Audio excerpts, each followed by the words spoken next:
আসসালামু আলাইকুম ভিউয়ার, আশা করি সকলে ভালো আছেন। তো বন্ধুরা, এটা দেখতে পাচ্ছেন আমি এখন বাড়ি থেকে বের হয়েছি।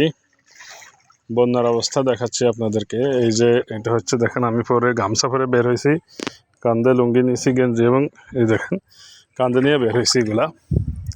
আর হাতে দেখতে পাচ্ছেন এই যে জুতা, মানি ব্যাগ, মোবাইল, স্যান্ডেল, যেটাই বলেন। এই দেখতে পাচ্ছেন পানি, এটা আমাদের এই দিকটা পুকুর, এই দিকটা আমাদের ফার্স্টটা রাস্তা। এখন পুকুর কোনটা, রাস্তা কোনটা বোঝা দেয়, যেহেতু আমরা এখানে চলাফেরা করেছি সেহেতু নিজের একটা আন্দাজ আছে চলার জন্য, সেই জন্য এখান দিয়ে চলতে পারতেছি। আর এই যে এখানে দেখতে পাচ্ছেন একটা লেবু গাছ, এই লেবু গাছটা, এই কচু পাতাগুলো দেখতে পাচ্ছেন, এটা আমাদের রাস্তার সীমানা। এখানে দেখতে পাচ্ছেন যে বাঁশের ঝাড়, মানে শুকনা বাঁশের ঝাড়গুলো, এগুলো দিয়ে এই সবজি গাছ লাগানো হয়েছে, যেমন ধুন্দুল গাছ, এগুলা লাউ গাছ, এগুলো লাগানো হয়েছিল। তো এখন যাব দোকানে গিয়ে কিছুক্ষণ থাকবো, তারপরে আবার সন্ধ্যার পরে রাত্রে বাসায় আসবো। তো এই যে দেখতে পাচ্ছেন এখানে খুবই ভয়াবহ অবস্থা। আমার অবস্থান হচ্ছে নোয়াখালীর সোনাইমুড়ি উপজেলার ৯ নং দেউটি ইউনিয়নের ৭ নং ওয়ার্ডে। আর ডিটেলস বলছি না। তো এখানে দেখতে পাচ্ছেন সামনে যে নেটগুলো দেখতে পাচ্ছেন, এগুলা আসলে পুকুরের মাছ আটকানোর জন্য দিয়েছিলাম। পুকুরে মাছ ছিল, তো এগুলা পুকুরের মাছ আটকানোর জন্য দিয়েছিলাম। তো এখানে প্রথমত এই যে দেখতে পাচ্ছেন নিচুতে যেটা, সেটা দিয়েছিলাম, পরে উপরে যেটা সেটা দিয়েছি। কেননা নিচুতে যেটা, সেটা দিয়ে মাছ আটকানো সম্ভব হচ্ছিল না, যখন পানি বেড়ে যায় সম্ভব হচ্ছিল না, তখন সেটার বিপরীতে আরেকটা দিয়েছি।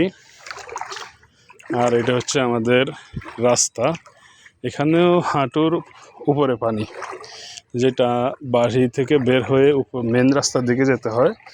কিছু জায়গায় হাঁটুর উপরে, কিছু জায়গায় হাঁটুর নিচে নাই, হাঁটুর উপরে। সেখানে মোট কথা লুঙ্গি পরে যাওয়া যায় না। এখানে এই যে দেখতে পাচ্ছেন একটা কারেন্ট জাল বসাইছি, যদি মাছ আটকে খাওয়ার জন্য। তো এই হচ্ছে আমাদের দেশ অবস্থা। এখন যাচ্ছি আমি আমার গ্রামের যেই দোকান বা গ্রাম্য বাজারে যাব, কিছু কাজ আছে ওখানে গিয়ে। এগুলা যে গামছাটা পরে বের হয়েছি, গামছাটা খুলবো, গামছাটা খুলে একটা নিজের লুঙ্গিটা পরবো, গেঞ্জি পরবো, পরে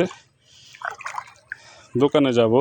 এই যে এগুলাকে আপনাদের এলাকায় কি বলে আমি জানি না, আমাদের এলাকায় যেহেতু আমি নোয়াখাইল্লা, এগুলাকে বলা হয় হেনা মানে বুড়ি হেনা বলে। এগুলা বুড়ি বলতে ছোট, আর হেনা মানে হচ্ছে যে কচুরি ফানা, সেটা। বুড়ি ভাষাটা হয়তো আমাদের নোয়াখালীতে অনেক জায়গায় ভিন্ন হতে পারে, যেটা আমার অঞ্চল, যেটা আমি যেখানে বসবাস করি সেখানে বলা হয় বুড়ি হেনা। এগুলা মাছ বা হাঁসের বাচ্চাদেরকে খায়, খুবই খায় হাঁসে, এগুলা মাছও খায় এগুলা। তো যখন বন্যার পানি বেড়ে গেছে, এগুলা রাস্তায় এসে পড়ছে। এই যে এইখানে মোটামুটি পানি কিছুটা কম আছে, যেহেতু এই জায়গাটা একটু উঁচু। আবার একটু সামনে গেলেই ডালু বা নিচু জায়গায় এসে যাবে, সেখানে আবার খুব পানি কম।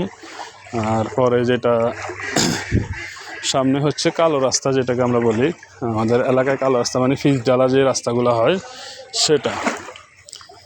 তো সেটাই যখন আমরা যাব, গুড়ি গুড়ি বৃষ্টির ফোঁটা আসলে পড়তেছে, দেখা যাক কী হয়। ছাতা নিয়ে বের হই নাই, রাত্রে বাড়ি ফিরবো কীভাবে সেটা এক টেনশন হয়ে গেছে এখন। যেহেতু দুপুরের পর থেকে কিছুটা বৃষ্টি কমছে, সেহেতু ছাতা নিয়ে বের হয় নাই। তবুও দেখা যাক কী হয়। আমার মনে হচ্ছে গুড়ি গুড়ি বৃষ্টি পড়তেছে, আমার গায়ে একটা ফোঁটা পড়ছে। এখন আমাদের ঘরের অবস্থা খুবই খারাপ, যেটা হচ্ছে ঘরে পানি ঢুকেছে, ঘরে পা রাখলে পানি, যে মাটি ঘরের মেঝে যেটাকে বলা হয়, ওটা দেবে যায়, নিচের দিকে চলে যায়। আর আমার 2টা গরু ছিল, গাভী একটা আর একটা বাছুর, ওইগুলোকে আমি ওই দিকে একজনের একটা পরিত্যক্ত ঘর ছিল, ওইটাকে নিয়ে রাখছি ওইখানে থাকবো কিছুক্ষণ, কেননা ওই গাভীটা বাচ্চা দিবে, সেই জন্য এখানে থাকবো। এই যে দেখতে পাচ্ছেন এখানে এই যে বাসাবাড়িগুলো দেখতে পাচ্ছেন, এইগুলোতে খুব পানি, এবং এরা কিন্তু নিজের ঘরের যে জিনিসপত্রগুলো ওইগুলো রেখে আর পাশে একজনের বিল্ডিংয়ে গিয়ে উঠছে। ওদের একটা 3 তলা বিল্ডিং আছে, ওখানে ওরা খুবই আসলে হেল্পফুল মানুষ। তারা মানুষকে নিজে ডেকে নিয়ে গেছে যে আমাদের এখানে আসেন, আপনারা থাকেন, যাদের অসুবিধা হচ্ছে থাকতে তারা আমাদের এখানে থাকেন। তো তাদেরকে এখানে থাকতে দিছে নিজেদের বাসায়। তো আমাকেও বলছিল, আমি যাই নাই, দেখি কতক্ষণ পর্যন্ত নিজের বাসায় থাকা যায়, গরিবের ভাঙা ঘরে কতক্ষণ থাকা যায়, সেই জন্য যাই নাই। যদি আজকে বৃষ্টি না হয় বা বৃষ্টি যদি অবস্থা থেমে যায় তাহলে নিজের বাসায় থাকা যাবে, আর না হলে আমাকেও কোথাও না কোথাও যেতে হবে। আমার ঘরে আছেন আমার ভাবি, 2 ভাতিজি, আমার ওয়াইফ বাবার বাড়িতে, আমার ছেলে ও আম্মুর সাথে বাবার বাড়িতে, আমার আম্মু আছে, আমার এক ছোটো ভাই আছে। এই সবাইকে নিয়ে আমরা এখানে থাকি। এখন আমার ওয়াইফ বাবার বাড়িতে আছে, আমার ছেলে তার মায়ের সাথে, আর আমরা ঘরে মহিলা হচ্ছে 2 জন, আমার ভাবি আর আমার মা, আর আমরা 2 ভাই, আর ছোটো 2টা বাবু আছে। তো এই যে দেখতে পাচ্ছেন এখানে মানুষ কারেন্ট জাল পাচ্ছে। এখানে দেখছেন মাছ, কিন্তু দেখুন এখানে মাছ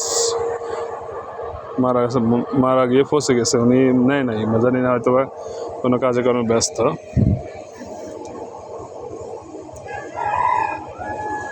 আর এই যে দেখতে পাচ্ছেন আমি আস্তে আস্তে, যেটা আমাদের মেইন রাস্তা, ওটার কাছাকাছি এসেছি। এখন ওইদিকে যাব।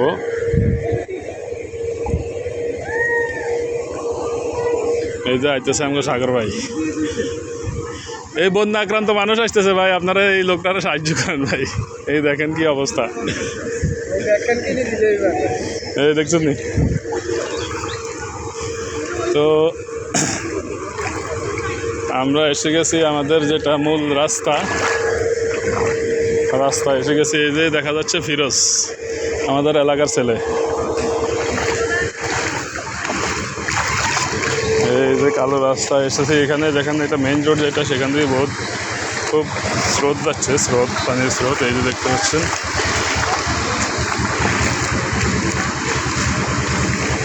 যেহেতু গ্রামে কারেন্ট নাই, এলাকার ছেলেরা এখানে জেনারেটরের ব্যবস্থা করছে। কারেন্ট না থাকার কারণে কারেন্টের, এটা হচ্ছে জেনারেটরের শব্দ শোনা যাচ্ছে।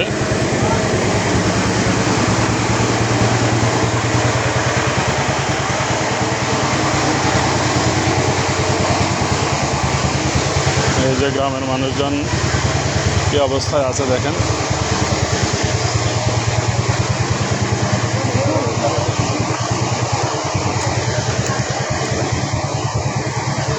তো আমি এখন যাচ্ছি ওইদিকে, ওই যে আমাদের এলাকার যুব সমাজের উদ্যোগে এখানে বন্যার্তদের জন্য খিচুড়ি পাকানো হচ্ছে। চেষ্টা করব আমি আপনাদেরকে দেখাতে। এখন আমার মোবাইলের ভিডিও 8.5 মিনিট হয়ে গেছে। 8.5 মিনিট হওয়াতে আমি হয়তো বা ওখান থেকে যে 10 মিনিটের ভিডিওটা, সেটা পুরো হয়ে যাবে, আরেকটা ভিডিও করতে হবে। তো সেটা আপনাদেরকে দেখানোর চেষ্টা করব। যেহেতু 9 মিনিট হয়ে গেছে, সেখানে গিয়ে আমি আপনাদেরকে কিছু দেখাতে পারবো না। দেখাতে পারার কারণে আমি হয়তো আরেকটা ভিডিও করব। তো সামনে আসতেছে আমাদের সাকিব খান, বিএনপির বড় নেতা।